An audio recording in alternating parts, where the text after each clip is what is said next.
Olá, seja muito bem-vindo, seja muito bem-vinda nesta edição especial da Arena Office, podemos dizer assim, direto da Expo Revestir, com patrocínio da Cavalete. Eu sou o Gumai Carvalho, estou aqui com ela, Natália Sartori. Posso falar que é a criadora do conceito de espaçonomia? Pode, Guma. Então, ótimo, perfeito. Natália, é um prazer estar aqui contigo. A gente já conversou em um momento no Meeting Office. Muito provavelmente essa conversa vai antes pro ar do outro bate-papo, mas alguns assuntos que a gente tratou no meeting ficaram com algumas, digamos, pontas soltas que acho que a gente poderia estar tratando aqui nesse momento, né? Você já chegou a dar uma volta na feira antes da gente começar a conversar? Sim, a feira está muito linda, acho que tem uma grande apego a esse lado também da natureza, dos materiais, né? Eu acho que os tons verdes, a madeira, eu acho que nada mais é que remeter à natureza. Sim, e que a gente fala o quanto isso é importante para os espaços internos que a gente vive. Sim. Os revestimentos também cada vez mais naturais, opções, né, de cores, de tamanhos que remetem esse olhar pelo humano, eu acho, assim, esse contato com a natureza, mesmo dentro das grandes cidades, dos espaços, né, cosmopolitas, mas que traga esse olhar. Então, acho que ficou para mim isso, esse olhar muito, os estandes também com vegetação, trazendo esse apelo à natureza, assim, eu acho que para mim ficou forte isso.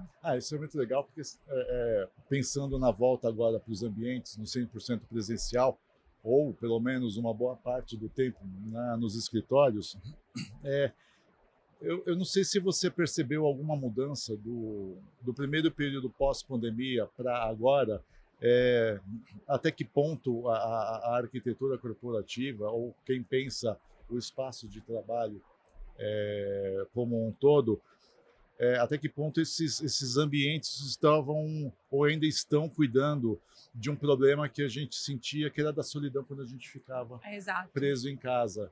E aí, de repente, tem que retornar e, de uma certa forma, conviver com outras pessoas, em alguns tempos ficar longe de casa. Como é que você viu essa evolução aí?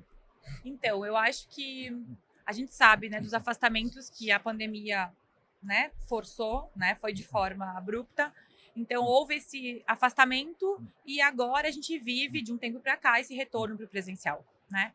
Então, eu acho que esses ambientes, agora o espaço físico, ele tem, além do dever, cumprir uma função de atrair as pessoas, né, para voltar, é essa convivência. E o quanto os espaços bem pensados favorecem essa convivência, né? Esse encontro entre áreas, muitas vezes, que no remoto a pessoa não vai marcar uma reunião específica para falar ou resolver algo, né? Sim. Mas o encontro presencial, se bem pensado, se o espaço projetado para isso, pode trazer esse encontro e resolver questões de forma mais rápida, mais criativa. Às vezes entre hierarquias também, que a gente fala no meeting, né? Às vezes um gestor nessa área de descompressão, nessa área de encontro, de convivência, encontra, né, o funcionário pode ter esse contato com, às vezes, um gestor. Então, de uma forma mais leve, para que essa convivência, esse retorno, que a gente sabe que tem alguns pontos, né, que a gente já conversou também, mas que essa volta para o presencial seja algo muito marcante para essa convivência. Saia da solidão, do afastamento para essa convivência, essa troca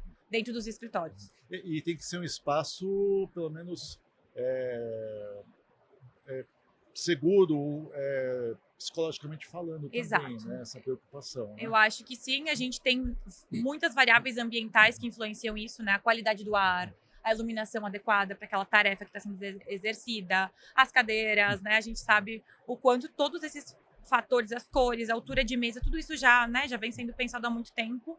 E agora, eu acho que a NR1 entrando em vigor com essa reformulação dela, olhando para esse lado dos riscos psicossociais, agrega essa mudança. Então, o escritório novo, o ambiente físico, essa convivência e a norma chegando de uma forma mais agora de exigência mesmo, não só de um assunto, né? Então, os riscos psicossociais vão ter que ser olhados de forma mais abrangente pelas empresas. O quanto esse ambiente é seguro psicologicamente, o quanto ele funciona, a carga cognitiva que está sendo exercida ali, aquele ambiente atende aquilo que está sendo feito, como essas questões, né, de áreas de atuação da empresa.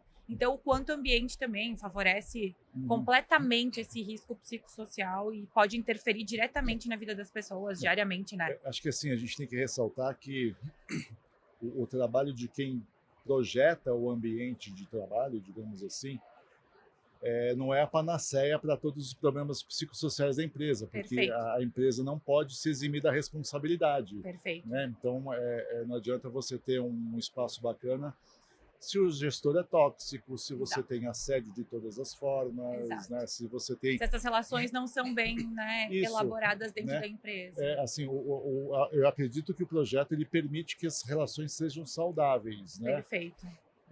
E tem essa questão de problemas, digamos assim, de ordem emocional, por exemplo, que eu queria ouvir de você. A gente estava falando um pouquinho antes de áreas de silêncio. Uhum. Seja para você parar o que está fazendo, assim, tipo desse burburinho, e ir para um lugarzinho fechado, que você não vai ficar tranquilo para focar numa tarefa. Mas também tem um lado psicológico que eu queria ver de você se isso faz sentido ou não. Às vezes você está com um problema na família, um problema financeiro, você tem que resolver um determinado momento do dia, porque às 4 horas o gerente do banco vai embora, né? E aí, assim, a pessoa pode ficar constrangida em estar no telefone e alguém fala, Exato. nossa, o cara tá com problema. e não quer compartilhar. Então, como é que você vê, por exemplo, além dessa questão desse espaço, o ambiente está ajudando nessas questões não profissionais, mas pessoais. Essa ligação, né? Eu acho que essa vida que a gente comentou antes, essa vida pessoal e profissional, ela não pode ser, ela não é mais separada, né? Uma vez a gente tinha a entrada na empresa, a saída da empresa, depois a vida pessoal acontecia, né, em casa, no telefone fixo, enfim. Então essa hiperconexão que a gente vive hoje, então a gente está vivendo enquanto o filho tem algum problema na escola, né, ou de saúde, Sim. ou financeira mesmo, que a gente sabe da preocupação hoje em dia da maioria das pessoas.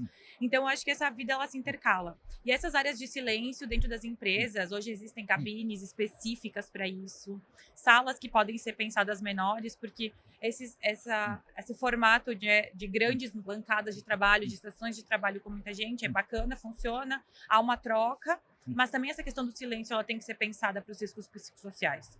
Porque esse momento, então, de eu ou resolver algo em silêncio, me concentrar, parar, e poder me concentrar de fato, canalizar todos os meus pensamentos naquela solução, ou para resolver, sim, rapidamente algo de casa, algo pessoal que eu preciso. Então, acho que essas áreas de silêncio, sejam salas menores, sejam gabines, que a pessoa pode, de fato, né, com esse isolamento, permite essa privacidade, para que ela resolva e volta para o trabalho com a cabeça muito mais focada, né, concentrada no que ela precisa resolver, tendo resolvido essa questão familiar, talvez, que estava também dentro dela. Que trava, né? Assim, trava, muitas vezes. Financeiros, acho que existem pesquisas, mas infelizmente, pelo andar da carruagem da minha idade, da minha deterioração de neurônios, eu não vou lembrar qual, mas eu lembro de questão de problemas financeiros, por exemplo, endividamento que impacta o que mais violentamente a saúde mental das pessoas. Na saúde mental e afeta desempenho, né? Exato. Então, esses espaços podem promover esse momento de pausa, esse momento de respirar,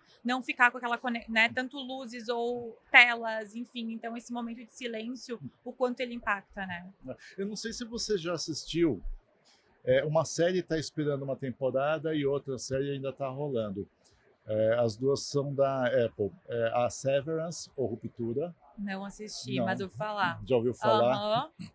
E a outra é o The Pitt, que é, para quem é fã de Plantão Médico, esquece que não tem nada a ver. Que é a Severance, que é uma empresa, a Lumon, né? Que as pessoas participam fazem uma cirurgia justamente para separar o pessoal do profissional. Desce o elevadorzinho, na descida, a pessoa fica engraçada. Fica em cima e embaixo só aparece a figura do profissional. Perfeito. Termina o expediente, sobe. E junto. Aí troca.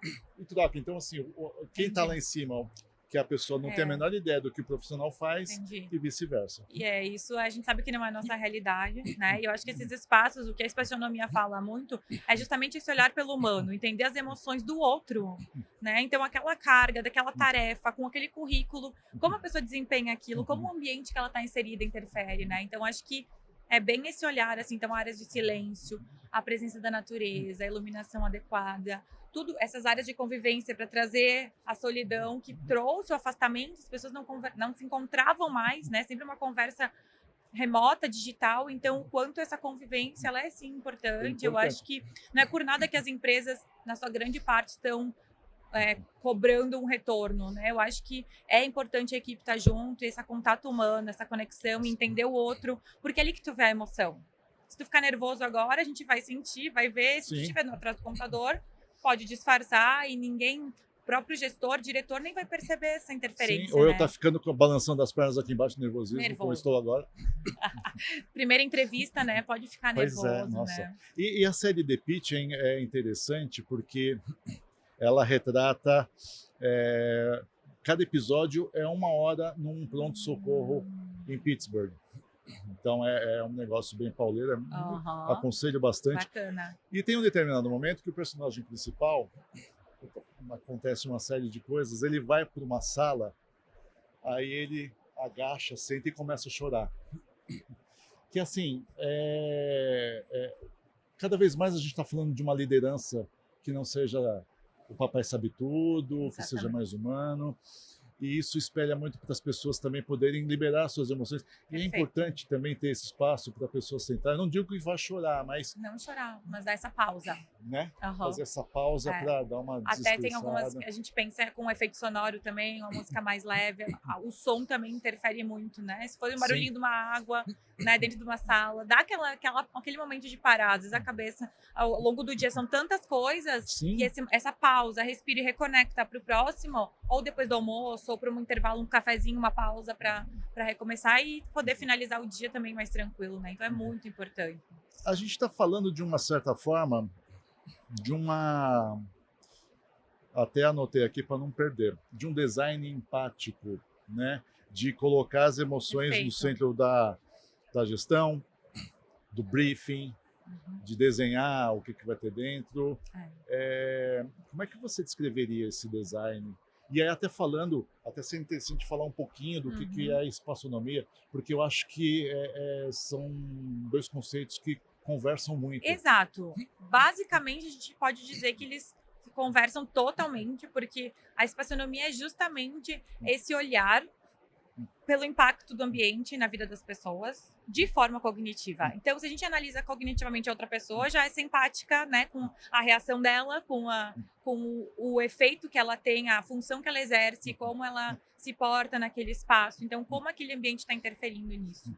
Né? Então, eu acho que eu sempre uso o exemplo da Disney, né? A Disney é o maior exemplo de que o espaço interfere. Tu entra lá, tu se sente realmente nesse mundo encantado, mas por quê? Porque as cores, porque até a cerca é pintada de uma cor que não vai ressaltar, que fique com a vegetação, então tu não se sente o tempo todo que tá vivendo, a música já é diferente, os castelos, então o próprio espaço é o que interfere direto na nossa vida. Então, eu acho que essa empatia pelo outro, o que o outro vai sentir, quem exerce essa função, como ele se comporta, geralmente aquela vaga, aquela situação, ela tem um perfil de pessoa, então que desencadeia aquelas emoções do dia, então se é criatividade, se é financeiro, se é comercial, como esse espaço, de forma empática, porque essa pergunta inicial da espaçonomia no briefing, ela é para focar justamente na emoção das pessoas dentro do espaço. E a partir do momento que tu se coloca no lugar do outro, é o resumo da empatia, né? Então, eu acho que a espaçonomia e o design empático, eles estão altamente conectados. Natália, muito obrigado. Eu que Foi agradeço. Uma conversa empática e muito simpática.